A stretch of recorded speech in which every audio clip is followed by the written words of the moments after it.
Hi, welcome to അമ്മൂസ് എമ്മി kitchen. അപ്പോൾ ഇന്ന് ഞാൻ ചെയ്യാനായിട്ട് പോകുന്നത് എഗ് ബിരിയാണിയുടെ ഒരു റെസിപ്പിയാണ്. അപ്പോൾ നമുക്ക് ഈ എഗ് ബിരിയാണി എങ്ങനെ റെഡിയാക്കാമെന്ന് നോക്കാം. ഞാൻ ആദ്യം റൈസ് വേവിക്കുന്നതാണ് കാണിക്കുന്നത്. അതിന് വേണ്ടി ഞാനൊരു പാൻ എടുത്ത് വെച്ചിട്ടുണ്ട്. ഈ പാനിലോട്ട് നമുക്ക് ആദ്യം നെയ്യ് ഒഴിച്ചു കൊടുക്കാം. ഞാനൊരു 2 ടീസ്പൂണോളം നെയ്യ് ഞാൻ ചേർത്ത് കൊടുത്തിട്ടുണ്ട്. ഇനി നമുക്ക് ഈ നെയ്യ് നന്നായിട്ട് മെൽട്ടായിട്ട് വരുമ്പോൾ നമുക്ക് ഇതിലേക്ക് സ്പൈസസ് ചേർക്കാം. ആദ്യം നമുക്ക് സ്പൈസസ് ചേർക്കാം. അതിന് ഞാൻ ആദ്യം പട്ട ചേർക്കാണ്. ഒരു 2-3 ബേ ലീഫും വേണം, ഒരു 3 കരയാമ്പൂ, ഒരു 3 ഏലക്ക, പിന്നെ ജാതിക്ക.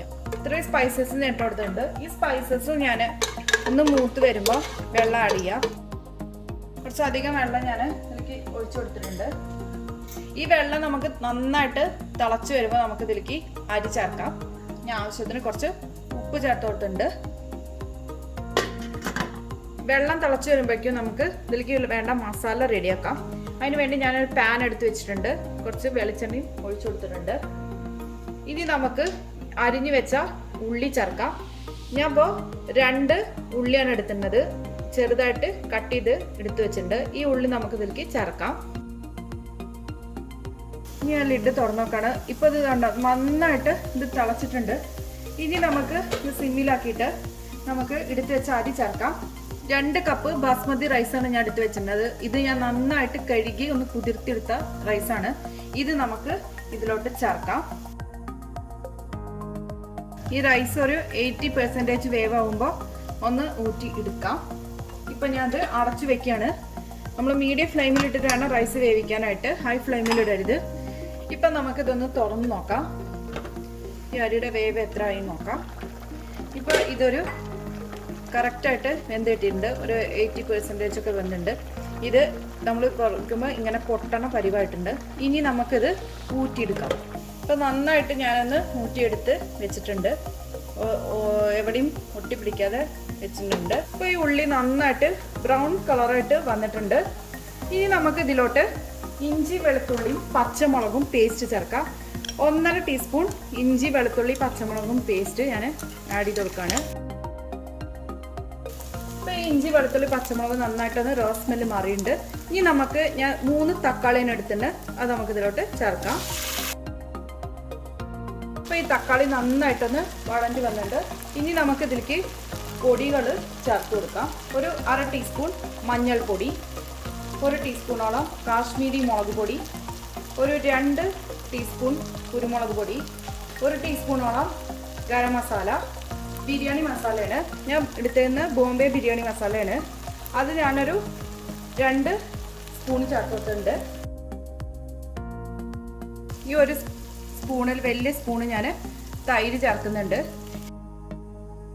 ഇനി നിങ്ങൾക്ക് തൈര് താല്പര്യമില്ലാന്നുണ്ടെങ്കിൽ തൈരിന് പകരം നിങ്ങൾക്ക് ചെറുനാരങ്ങയും ആഡ് ചെയ്ത് കൊടുക്കാം. ഇപ്പോൾ ഈ മസാല റെഡി ആയിട്ട് വന്നിട്ടുണ്ട്. ഇനി നമുക്ക് ഇതിലേക്ക് മുട്ട ചേർത്ത് കൊടുക്കാം. ഞാനൊരു 8 മുട്ടേനെ എടുത്തന്നെ. ഇനി ഇതിലോട്ട് ഞാൻ കുറച്ച് മല്ലിച്ചപ്പ് ചേർക്കുന്നുണ്ട്. ഈ മുട്ടയിലേക്ക് നമ്മൾ ഇനി വെള്ളമൊന്നും ചേർക്കണ്ട. ഇത് നമ്മൾ അടച്ച് വെച്ചൊരു 5 മിനിറ്റും കൂടി ഒന്ന് വേവിച്ചെടുക്കാം. ഇപ്പം ഞാൻ ഈ മസാല റെഡിയാക്കാൻ വെച്ചിട്ട് ഒരു 7 മിനിറ്റ് ആയിട്ടുണ്ട്. ഇനി നമുക്കിത് തുറന്നു നോക്കാം. ഇപ്പോൾ ഇതെന്ന് കണ്ടോ, എണ്ണയൊക്കെ മുകളിൽ നന്നായിട്ട് തെളിഞ്ഞ് വന്നിട്ടുണ്ട്. ഇത് മതി. ഇനി നമ്മളിതിന് മേലെ ചോറ് കൊട്ടിയിട്ട് ഒന്ന് ദം ചെയ്തെടുക്കാം. അതിന് ഞാൻ കുറച്ച് ചോറ് മാത്രം വെച്ച് ബാക്കി ചോറ് ഞാൻ അതിലേക്ക് മാറ്റിയിട്ടുണ്ട്. ഇനി നമ്മളിപ്പോൾ തയ്യാറാക്കി വെച്ച മുട്ടയുടെ കൂട്ട് നമുക്ക് ഫുള്ളായിട്ട് നമുക്കിതിലേക്ക് ചേർത്ത് കൊടുക്കാം, ഈ നടുവിലേക്കായിട്ട്. എന്നിട്ട് ഇതിൻ്റെ മേലെ നമുക്ക് കുറച്ച് മല്ലിച്ചപ്പും, അതുപോലെ തന്നെ ഞാൻ ഒരു ഉള്ളി നന്നായിട്ട് ഇങ്ങനെ ഫ്രൈ ചെയ്തെടുത്തിട്ടുണ്ട്. അത് നമുക്ക് ഇതിൻ്റെ മേലെ ചേർക്കാം.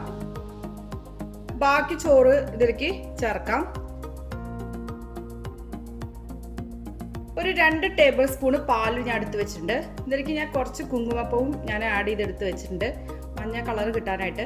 നിങ്ങളുടെ കയ്യിൽ കുങ്കുമപ്പൂവ് ഇല്ലാന്നുണ്ടെങ്കിൽ മഞ്ഞൾ ചേർത്താലും മതി. ഇത് നമുക്ക് ഒഴിച്ചു കൊടുക്കാം. ലെയറായിട്ട് നമുക്ക് വറുത്തച്ച ഈ ഉള്ളിയും ചേർക്കാം. മല്ലിച്ചപ്പ് കൂടി നമുക്ക് ചേർക്കാം. ഞാൻ ഞാൻ കുറച്ച് കിസ്മിസും കാഷ്യൂനട്ടും ഇതേപോലെ ഫ്രൈ ചെയ്തെടുത്തിട്ടുണ്ട്. അതും കൂടി നമുക്ക് ഇതിൻ്റെ മേലെ ഇട്ട് കൊടുക്കാം. ഇത്രേ ഉള്ളൂ. ഇനി നമുക്കിത് നന്നായിട്ട് ഒരു അലുമിനിയം ഫോയിൽ പേപ്പർ വെച്ചിട്ട് നന്നായിട്ട് മൂടി വെച്ചിട്ട് ഒരു 10 മിനിറ്റ് നമുക്ക് ദം ചെയ്തെടുക്കാം. ഇപ്പം ഞാനത് നന്നായിട്ടൊന്ന് ടൈറ്റ് ചെയ്ത് എടുത്ത് വെച്ചിട്ടുണ്ട്. ഇനി നമുക്ക് ഒരു ദോശക്കല്ലോ എന്തെങ്കിലും എടുത്തിട്ട് നമുക്ക് ഒരു 10 മിനിറ്റ് ലോ ഫ്ലെയിമിലിട്ടിട്ടൊന്ന് ദം ചെയ്തെടുക്കാം. ഇപ്പം തന്നെ ഞാൻ ദം ചെയ്ത് എടുത്തിട്ട് ഇപ്പോൾ ഒരു 10 മിനിറ്റ് ആയി. ഇനി നമുക്കിത് ഓപ്പൺ ചെയ്ത് നോക്കി നോക്കാം. ഇപ്പോൾ കണ്ടോ, ഒട്ടും എവിടെയും ഒട്ടിപ്പിടിക്കാത്ത രീതിയിൽ ഇത് വന്നിട്ടുണ്ട്. അപ്പോൾ നമ്മൾ എഗ് ബിരിയാണി റെഡി ആയിട്ടുണ്ട്. നമുക്കിത് സർവിങ് പ്ലേറ്റിലോട്ട് മാറ്റാം. അപ്പോൾ നമ്മൾ ഈസി ആയിട്ടുള്ള എഗ് ബിരിയാണി റെഡി ആയിട്ടുണ്ട്. അപ്പോൾ നിങ്ങൾക്ക് എൻ്റെ ഈ വീഡിയോ ഇഷ്ടപ്പെടുകയാണെങ്കിൽ തീർച്ചയായിട്ടും ഷെയറും ലൈക്കും കമൻറ്റൊന്നും ചെയ്യാൻ മറക്കരുത്. അതുപോലെ തന്നെ ആദ്യമായിട്ടാണ് എൻ്റെ വീഡിയോസ് കാണുന്നതെങ്കിൽ സബ്സ്ക്രൈബ് ചെയ്യാനും മറക്കരുത്. അപ്പോൾ അടുത്ത നല്ല ഒരു വീഡിയോ ആയിട്ട് വരുന്നവരേക്ക് bye. Thank you for watching Ammu's Emmy kitchen.